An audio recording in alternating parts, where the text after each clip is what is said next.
Hello, Namaste, Jia, which my name is eYogi Raj, and on behalf of 100,000 Indians living in Ireland, 32 million living across the globe, and 1400 million living in India, I welcome to the world of Hinduism, Hindu religion, and I am so delighted that you have developed a seeking or curiosity to learn about this oldest religion on this planet called Hinduism, and that's why you have landed in this place. What is interesting that this entire Hinduism, what you are going to learn today, its basis, it's seeking and curiosity. So hold on to these words.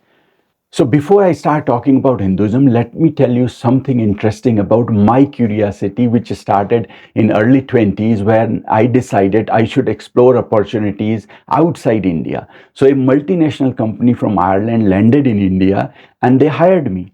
So they offered me everything, basically house and everything, say come and work for us. So those days, a lot of frauds used to happen about jobs and everything overseas, and I was nervous. So, but I decided to take this opportunity. So first time on the plane, I started my journey. I landed in Ireland. There was supposed to be somebody at the airport to pick me up from the company side, but there was none. And I got literally nervous there and stressed out because I didn't even know how to dial any phone number or anything. So all I had is a one phone number. So I was roaming around waiting for almost 45 minutes and I got literally stressed out. Nobody out there. What do I do? A old man walks with the hat I'm wearing, similar type of hat, and he comes to me. He says, "Young man, you look very stressed out. What is going on?"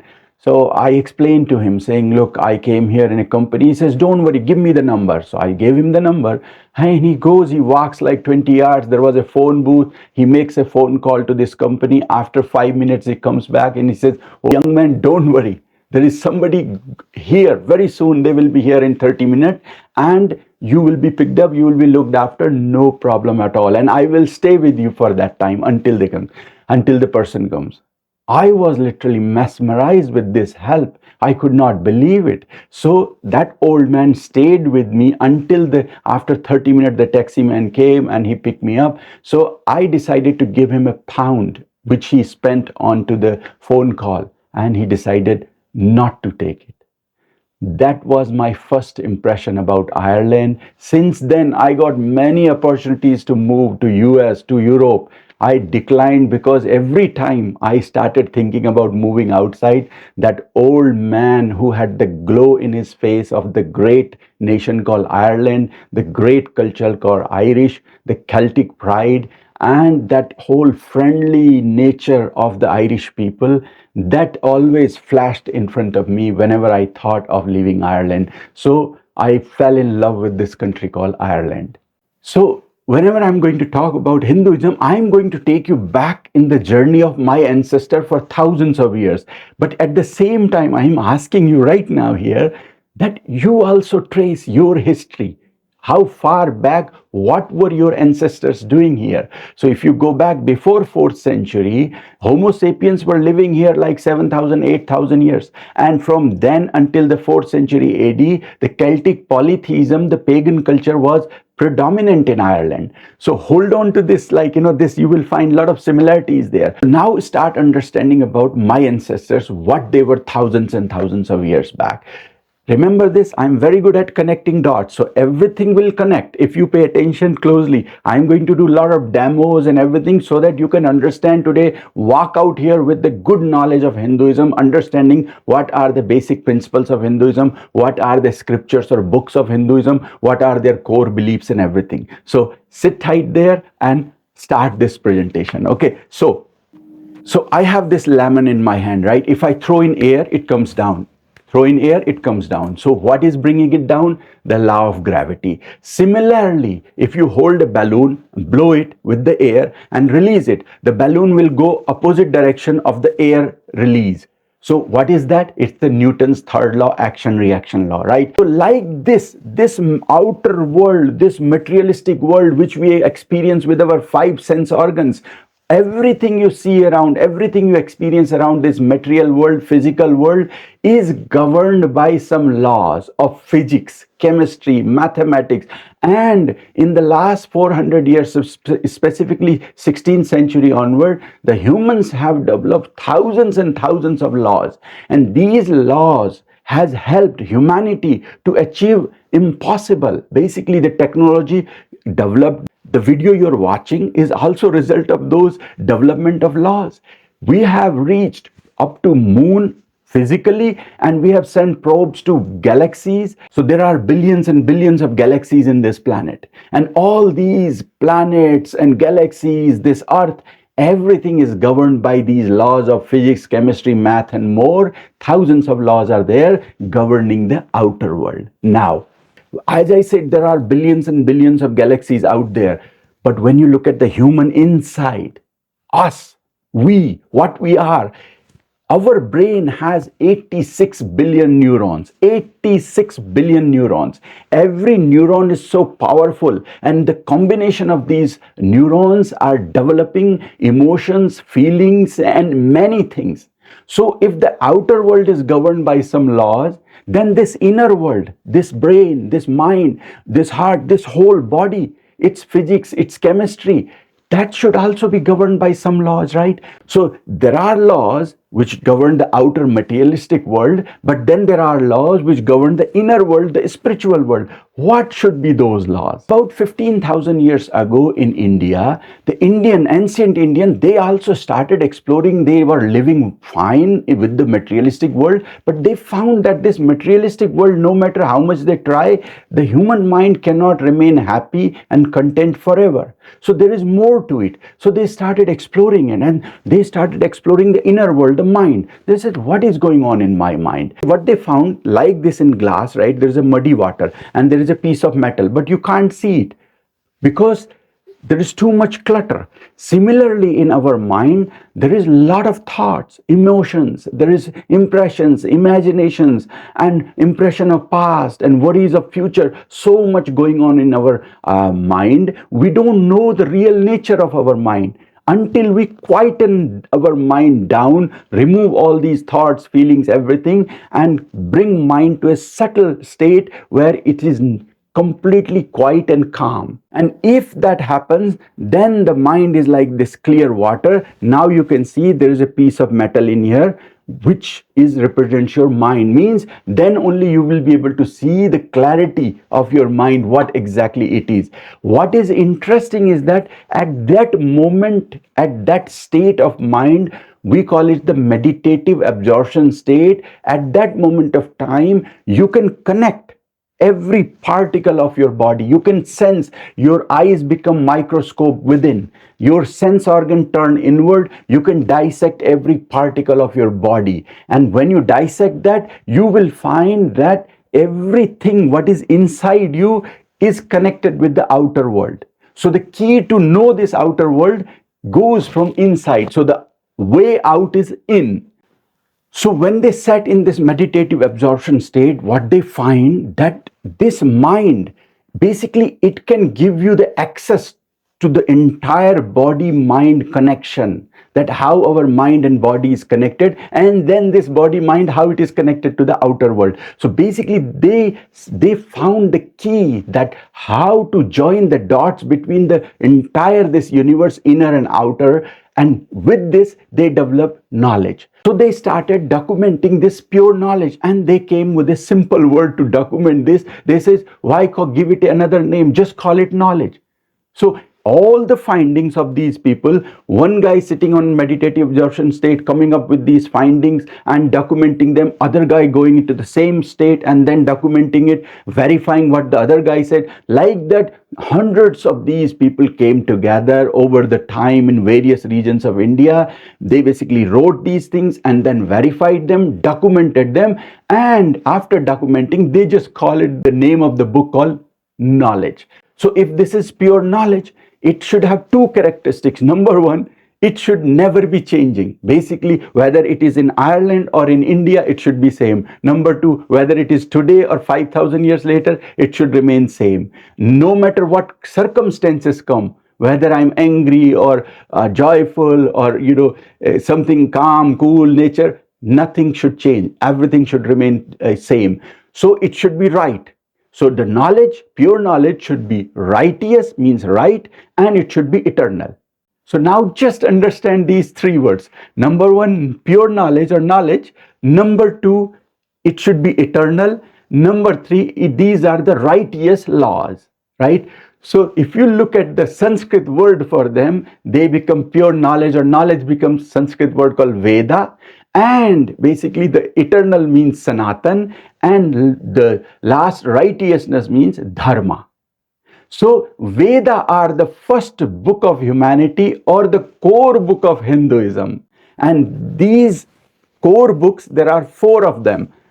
So I'm holding these four books.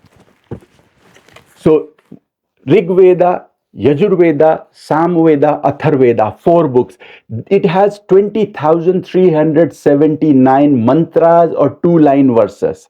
And 861 people verified this information, means they have written it. And we cannot date them. It is very hard to date them. We can easily trace them back 10,000, 15,000 years back, because in India, it was an oral tradition, means they were not documented. People used to sit in the morning from 4 a.m. to 8 a.m., recite them, and there will be a gurukul or a school system where you have students, teacher is reciting this entire 20,000 plus mantras, and they are continuously chanting them, and chanting in such a way that they remain in the memory. So they had such a powerful memory. People even today in southern India, they have this entire 20,379 mantras remembered or memorized hardcore in their mind, with no exception.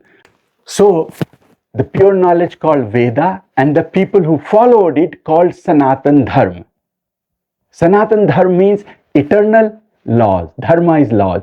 So the original name of Hinduism is Sanatan Dharma. It is not Hinduism. So Veda is the book of Hinduism, core book of Hinduism, and Sanatan Dharma is the original name of Hinduism. So where did this Hinduism came then? Okay, so understand that part now. What happened, right? When the people from outer side, if you look at the India's map, Himalayan mountains and Indus Sea, in between there was lot of rivers, and one of the major rivers called Sindhu River. So when the people from European side, Eastern European side, started crossing to India, they could not understand about these people, what these people are. So they started calling them the people who live other side of the Sindhu River.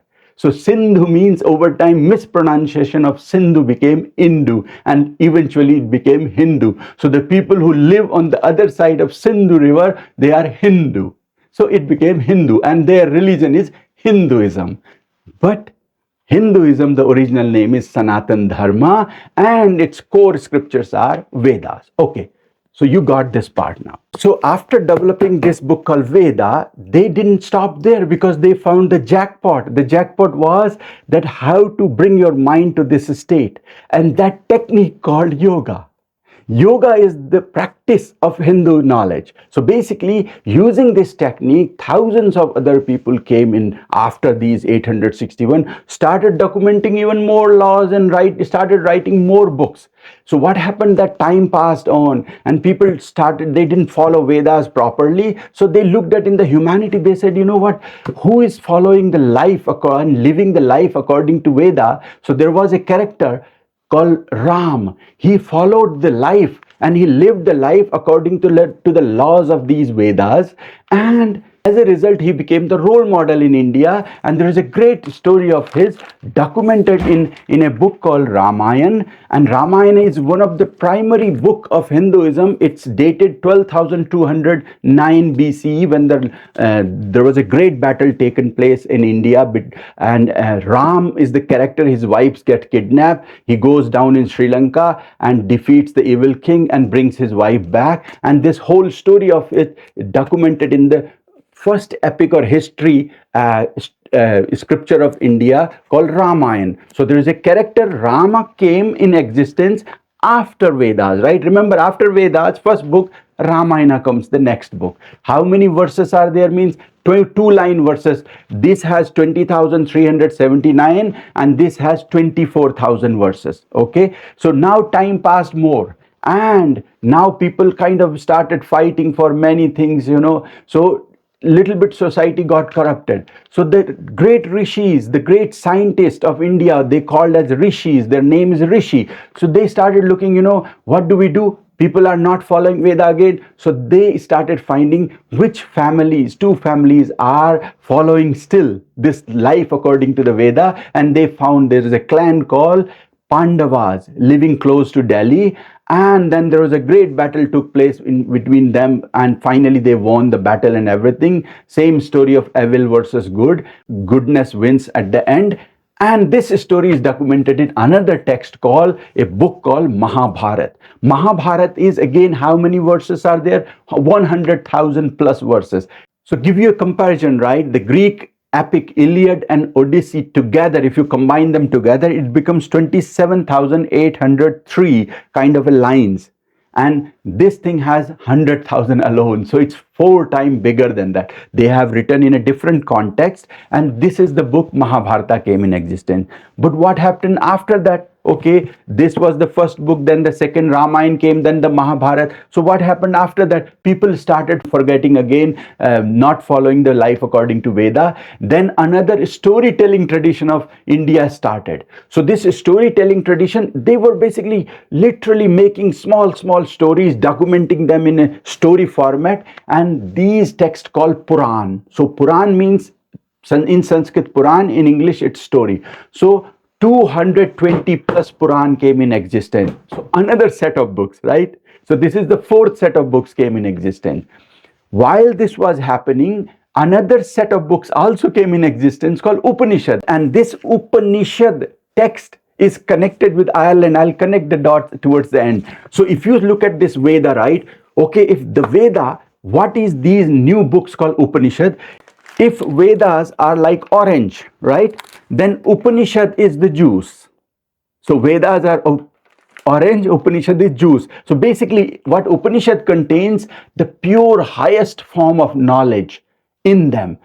So 120 plus Upanishads, or we also call them Vedanta. What is interesting about these books called Upanishads, that they are the highest knowledge and they are very close to quantum mechanics and quantum physics. What you will find that the Schrodinger, the Heisenberg, the Niels Bohr, the fathers of quantum mechanics, they were the great follower of these Vedas, and there is Irish connection to it as well. So great. What it contains, it simply tells you in a nutshell that this entire universe is appearance. It's not really, it's not real. This materialistic world is not real. The only reality is something called consciousness, and consciousness is not the body, not the mind, not the sense organs. It is beyond that. You can call it a sixth sense or something like that, but ultimately consciousness is the one which is real. Rest everything is appearance. And if you look at the quantum mechanics, that also says the same thing, because when you take even the lemon, you take even my body or any metal object, you dissect them small, it goes to atoms. You take atoms, dissect it further, it becomes electron, proton, neutron, 3 particles. You dissect electron alone further, it becomes quarks, and quarks become string. And what strings are? Pure energy, and energy that vibrates. So what we are literally saying is that this entire universe, when you go into the micro level, it's just pure energy and that vibrates. And the same conclusion, the Indian rishis, the Indian scientists came just by sitting in the meditative absorption state, because they dissected every particle of their body and they concluded every particle of my body resonates. It's not fixed and it's pure energy. So these texts are very good quantum physics, quantum mechanics related text. So now, because they found this jackpot of yoga, so they started exploring the human mind even further and further. As a result, they basically explored nearly all branches of life, like physics, chemistry, mathematics, astronomy, astrology, metallurgy. You just name it, aeronautics. They started exploring and they started writing books. Thousands and thousands and thousands of books have been written. So you will be amazed to know, till now, how many books are there in Indic civilization, in Indian? These people until 18th century had written 10 million books just by hand. And we believe almost double or triple of them were lost as well. So 10 million books that basically Hinduism follows. 10 million. Give you a comparison with the modern world, right? With the advent of the digital technologies, with the advent of the printing press and everything, since then UNESCO was counting the books, how many unique books the human civilization have written. Until 2011 they used to count. They found human civilization has written 120 million, and if you look at 2 to 3 million books every year after that, so it comes down to 200 million. So we as a modern civilization has written 200 million books with all the great technologies. Here the Indian saints and sages and scientists have written 10 million just by hand before 18th century. This is the depth of Hinduism and Sanatan Dharma. Today you are here to learn. So now understand, a very simple question comes in your mind. Oh, you have 10 million books. So we have Bible. So what is your Bible, right? What is your Bible? So remember I showed you this book, first book called Veda or Pure Knowledge. If this is like orange, right?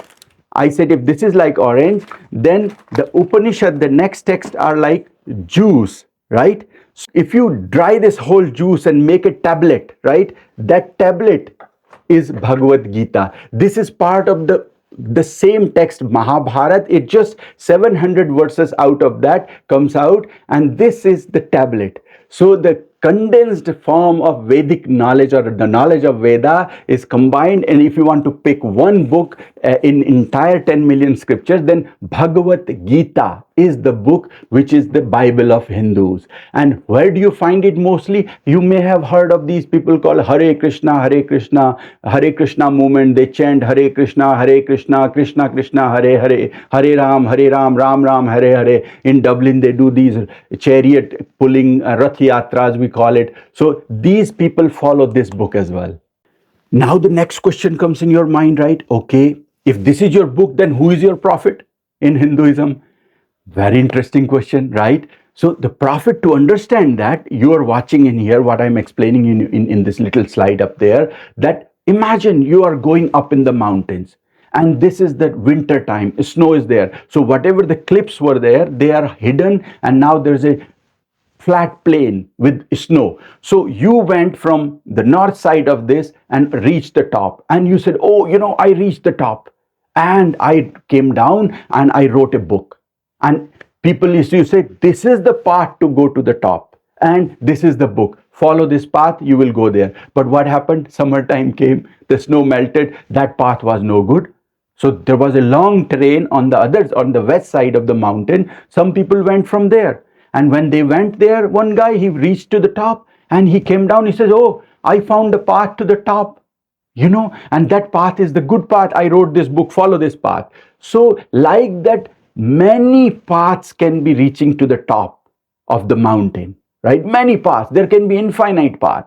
And every path has their own book or scriptures or methods how to reach to the top. So reaching to the top is like the ultimate reality of this universe, what we call God. If God is one, then he is the top there. But to achieve it, there can be as many paths as humans are. If I find a path to reach there, then I write a book, I became the prophet. So in Hinduism, millions of peoples have explored this. And we call him 33 different types of deities or the prophets. They have basically found their own ways to reaching to the top. And that's why we call them 33 types of deities or god or goddesses who have their own books, who have their own path reaching to the top.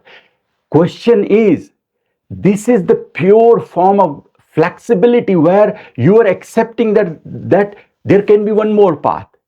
The problem comes when you say only reaching to the top is only one path and only one book. If you follow this, you are a believer. If you don't follow this, you're a non-believer. You shouldn't be existing in this planet. You cannot coexist with us. That is where the problem is. In Hinduism, there are many paths. And that's why there is a Sanskrit verse, we call it, which comes again from the Veda book. Ekam sat vipra bahuda badanti, means reaching to the top.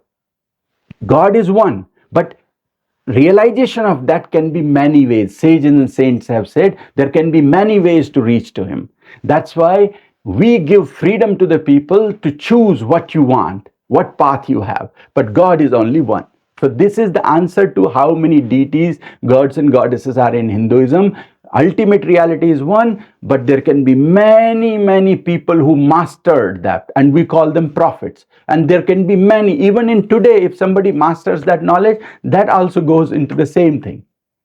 And that's why many gurus, thousands of gurus of Hinduism have evolved in last 10,000 years. They have come to the West and they have basically given knowledge of how to attain, using the yoga technique, how to attain this complete silence in your mind, how to remain happy. So these people, for that particular sect of the people they follow, they see them as a kind of a deity or their mini god as well.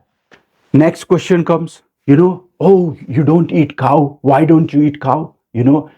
Should you be eating cow or not? So Hindus give utmost respect to cow. Why? Because when you look at the human history, right? Humans were hunters and gatherers.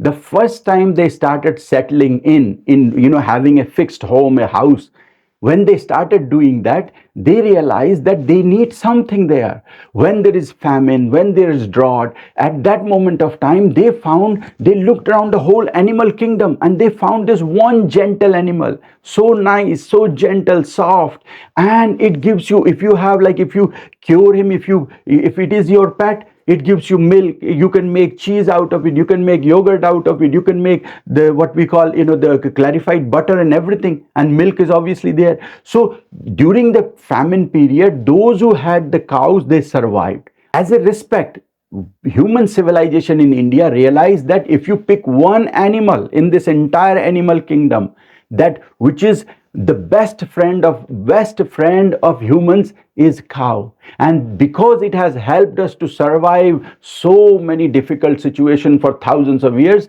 and it has led us from becoming a hunter gatherer to a fully evolved society. So they started saying, don't kill cows.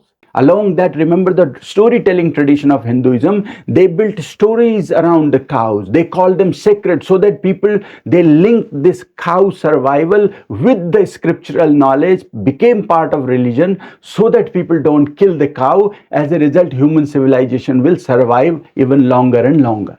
So this is the main reason why we don't eat cow. So if you look at the modern universe, right, if you want to understand this whole universe, how it works, so we have a window to this, is called science. With the knowledge of science, you can look inside this universe. If it is like a box, you can understand it. So when you come to Hinduism or Indian knowledge system, we not only have one window, we have 6 different windows.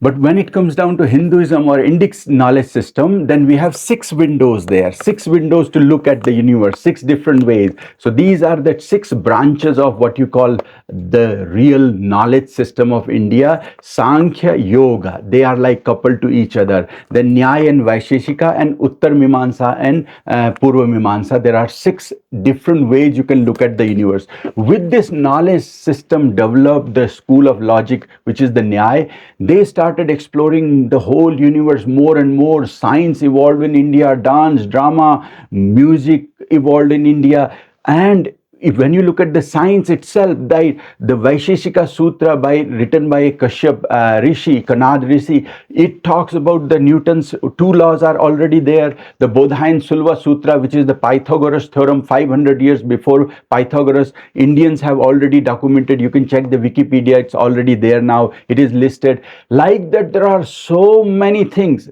School of medicine developed. First plastic surgeon came in India, Shushruta. The wounded noses in the war and battle, he used to replace them. So plastic surgeon came. He developed 111 instruments for plastic surgery as well. Then the school of medicine with Charak, it evolved, and so many books evolved in the school of medicine. Metallurgy, science, physics, chemistry just continuously evolved, and thousands of yoga texts. Means when you look at the Hinduism, it's so vast, so vivid, so science based, and that is why everything, all the rites and rituals you see, even wearing the red dot on the forehead, there is a deep spiritual and scientific reason behind. In Hinduism, in ancient Indian knowledge system, there is a logic, there is a rational, there is a proper scientific explanation available for majority of things. Many times people have forgotten this science, they can't explain it today, so they're just following. So people say this is a blind faith. So now, as there is more and more research is going on with the advent of AI and everything, the dots are connecting even further. So now it comes down to the, okay, if it is entire Hinduism, can you give us those, you were talking about these inner laws of universe, what are those, right? Give us 3 or 4 of them, right? So here is the first law, right? First law, as I explained earlier, that the first law of the Vedas says, you are not the body, you are not the mind, you are not the senses, you are a pure consciousness which is beyond this. So that is one, which means if everything disappears from this planet or from this universe, the consciousness is the root cause. It remains always there. What is interesting is that today the neuroscientists have started already exploring the field of consciousness. There is tremendous boom is coming on in the studies of consciousness. We are very sure in coming years the dots of science will connect and declare that consciousness is the ultimate reality, which Hindus are saying from thousands of years. So that is one laws, right? One law. How does it applies in your life? The way it applies in spiritual significance. If you are consciousness, if you are not the body, not the mind, not the sense organ, then all the pain, pleasure, emotions, everything should not affect you, because they are all temporary. They are part of the body, not what you are. You are the consciousness. Okay, so that's one law. Second law is the reincarnation. If you look at the whole planet, right? If you look at the even the weather pattern, it's cyclic. If you look at the any crops, they are cyclic. If you look at the any seed, it's cyclic. The whole nature of this universe is cyclic. It comes and goes, starts at one end, then goes to end, then begins again. Similarly, for the human body, what we say that you don't die. This body dies, but that consciousness continues on its journey to the next life. You get new body, and this is goes on and on. And that's how this universe is also in Hinduism, that this universe will die, another universe will come into the practice. So like that, they have developed the whole astrology, astronomy. There is so much detail, like the earth is round. We knew thousands of years back. It rotates. We knew thousands of years back in India, that which was the Western world came to know in 1610. So this is the second law. First law was first law was you are a consciousness. Second law is reincarnation, means you will be reincarnated in the next life. Okay, and the third law is basically the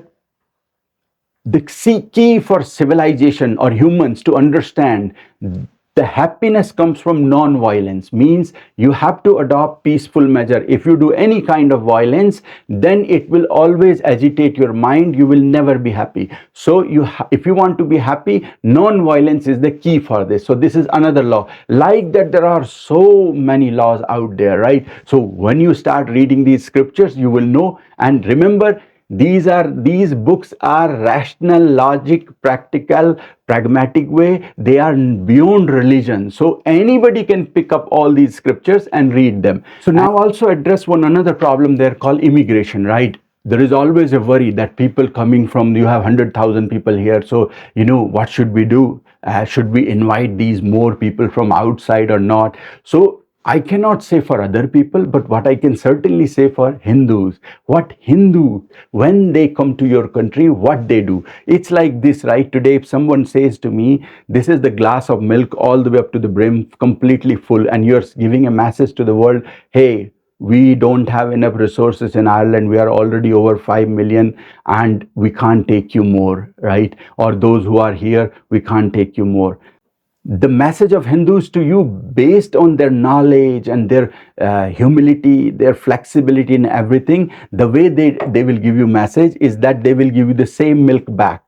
And this milk, if you drink it, it has not increased its volume, but this will be the finest drink, spiced milk you have ever eaten. It has not increased its volume. We have just mixed in some spices inside this milk, so it has become more tastier. What that simply means is, when a Hindu comes to your country, They want to dance in the tunes. The Bhangra dance, the famous Bhangra, will be happening on the tunes of harp. Irish dance will be happening on the big dhol, the big beats of Punjabi music. Like that, we will integrate ourselves within the culture, within the Irish culture, create fusions, and bring the prosperity and build this nation even stronger and stronger. This is how Hindus work. They never come with a mindset of takeover or this or that. They are here to integrate. They are here to flourish this society with the spiced with the magic they have with all this knowledge system. So now you have understood about the Hinduism, its 10 million scriptures, its deities, its scientific approach towards religion. It's not a blind faith, and it has so much knowledge. So what is the final message to you? So this is where I come to the William Butler Yeats, right? What he did. William Butler Yeats, the great Irish poet, he was always curious about learning about Indian knowledge system. He was always curious. He said, people talk about Eastern wisdom. I should also learn. But initial days in his young age, he could not do it. And then he became ill, so he could not go. But luckily, he got a person from Maharashtra, the western front of India, western state. His name was Purohit Sami, and they both met, and they went into a full 1 year together in 1931. And remember what I was telling you about these books called Veda? These are the Vedas. I said they are the first book of humanity, first book of Hinduism. They are like orange. And then I said these are the Upanishad. They are the summary book. They are like juice. So William Butler Yeats, what he picked up this juice, the Upanishads, with Purohit Swami, and he wrote a book called 10 Upanishads. The 10 out of 120 plus, he picked up the first core primary text of Hinduism and 10 Upanishads, and he wrote the commentaries on it. And he did not stop there. He also went wrote in the commentaries of the Songs of Silence, Aphorism of Yoga, and the Gita, the Gospel of the Lord Sri Krishna. So all the beloved students sitting here, the message to you is very simple. I see some of the Yeats are sitting here. Come forward, join hands with another Indian person from India or Indian side, and then create some fusion. Learn these 10 million scriptures, what they are saying, understand their scientific approach, understand their spiritual approach, and create another book the way William Butler Yeats has created. Bring out this knowledge, tell the whole world, because Indian knowledge system based on non-violence and peace, prosperity, justice, equality, integration, these are the core principle of Hinduism, and that is what this world need right now when too many fights are happening. So I, on behalf of the whole Indian community in Ireland, I thank you, and thank you. Namaste.